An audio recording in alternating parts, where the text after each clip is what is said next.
Kesalahan-kesalahan fatal yang bikin bangkrut. Kami menemukan fakta bahwa sebetulnya atau bisa disebut pada awalnya tidak ada pengusaha yang mengembangkan bisnis dengan mengandalkan utang. Mereka mengembangkan usaha dengan ide dan kemauan yang kuat. Didukung dengan modal atau uang yang ada, mereka membangun usahanya dengan semangat juang yang tinggi untuk memperbaiki kehidupan ekonomi keluarganya. Perlahan tapi pasti usahanya mulai berkembang. Ketika itu mereka pun pada umumnya tidak terfikirkan akan meminjam uang untuk mengembangkan usahanya. Mereka mulai menikmati hasil jerih payahnya. Kehidupan ekonomi atau keuangannya perlahan-lahan semakin membaik seiring dengan perkembangan usahanya. Namun mengapa mereka bisa terjerat utang? Padahal sebelumnya tidak tergantung pada utang. Begini kisahnya. Biasanya nih, ketika usaha seseorang mulai menampakkan hasil, di rekening perusahaan itu mulai tampak ada pergerakan arus kas yang positif. Melihat hal itu, si tukang pemberi utang tidak mau melewatkan kesempatan untuk menikmati kemampuan si pengusaha mendatangkan uang melalui kerja kerasnya.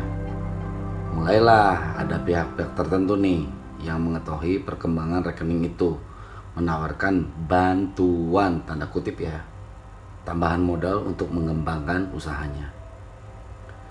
Segala bujuk rayu digencarkan oleh mereka yang pekerjaannya memberi utang itu agar sang pengusaha mau meminjam uang kepadanya. Biasanya sang pengusaha tersanjung dengan jebakan maut kata-kata si tukang mengutangnya itu. Kayak gimana? Kayak gini nih. Bisnis Bapak bagus sekali perkembangannya. Sudah saatnya untuk buka cabang baru nih. Urusan modal gak usah dipikirin. Biar kami bantu untuk menyediakan. Kendati pada awalnya merasa belum perlu pinjam uang, lama-lama pengusaha itu pun luluh. Apalagi ditambah perasaan bahwa ia kini percaya oleh si abang. Kena deh. Mulailah pengusaha itu mencoba-coba berhutang. Hingga akhirnya tanpa disadarinya ia telah tergantung pada utang. Pada puncaknya hidup, keluarga, dan bisnisnya terjerat hutang. Selanjutnya, agar ketergantungan pada utang itu bisa dihentikan, mari kita mulai dengan menyadari kesalahan fatal seseorang pengusaha mengembangkan bisnis dengan utangnya. Terutama kesalahan fatal ketika pinjam uang karena alasan mengembangkan usahanya. Yang pertama, mengembangkan bisnis dengan utang itu artinya seseorang membayar suatu kepastian dengan ketidakpastian. Ya betul, bahwa utang adalah suatu kepastian. Kepastian untuk dibayar. Ketika Anda pinjam uang ke bank, maka bank telah menentukan besaran cicilannya tersebut. Mereka juga menentukan kapan waktu bayar atau nyicilnya. Semuanya sudah ditentukan. Ditetapkan secara pasti pada awal waktu Anda ngutang. Sementara, dari mana uang untuk membayarnya? Apakah Anda sudah memiliki kepastian bahwa Anda betul-betul akan mendapatkan uang sesuai rencana Anda? Apakah Anda sudah bisa meminjam atau ada pihak lain untuk meminjam bahwa Anda bisa membayar utang-utang itu?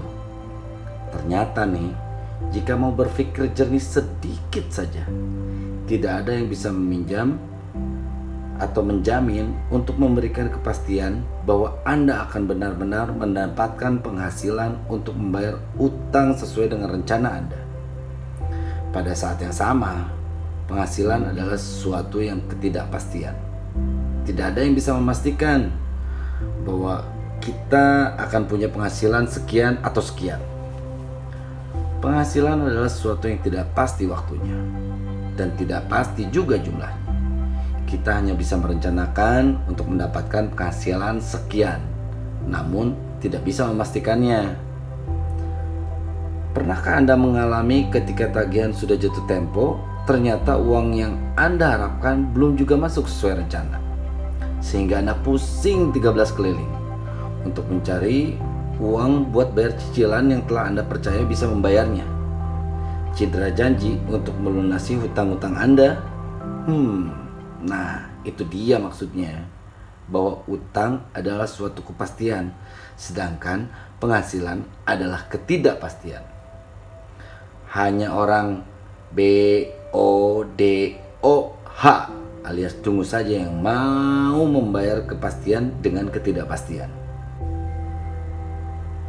Saya memutuskan menghentikan kebiasaan berutang dan menggunakan utang riba untuk mengembangkan bisnis. Kenapa? Karena konsekuensi atas keimanan terhadap syariah Islam. Satu ya. Yang kedua, dengan berutang maka kita harus membayar sesuatu yang pasti jumlahnya, padahal penghasilan dari bisnis adalah ketidakpastian. Yang ketiga, dengan berutang maka saya memaksakan kemampuan yang sebenarnya belum mencapai kemampuan itu. Yang keempat, keberanian membuka cabang dengan berutang adalah salah, karena untuk membuka cabang dibutuhkan manajemen yang sudah mapan, dan manajemen yang sudah mapan pastinya tidak berutang. Yang kelima, dengan berutang juga membuat usaha kita tidak lagi kompetitif karena beban bunga yang harus ditanggung. Nah, giliran kena krisis, usaha kita susah bertahan deh. Yang penting dari semua ini adalah dengan terhindar dari utang riba akan membuat usaha kita barokah dan mengundang ridho Allah Subhanahu wa taala. By Deden Bambang, KSW Kelas 06.